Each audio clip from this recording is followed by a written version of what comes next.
আমি তোমাদের চালে মানুষের চানা চাপিয়ে বসে তো বন্ধুরা। প্রথমে ছোলা দিতে হবে, সিদ্ধ মটর দেবে, ধনে পাতা কুচি দিলাম, কাঁচা কুচি দিলাম, এবার টমেটো দিলাম, সিদ্ধ দেবে বন্ধুরা, পেঁয়াজ কুচি দিলাম,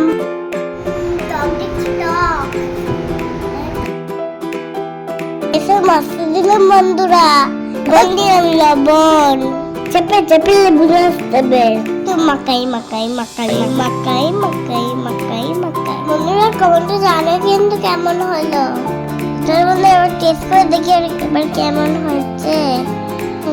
কি দারুণ।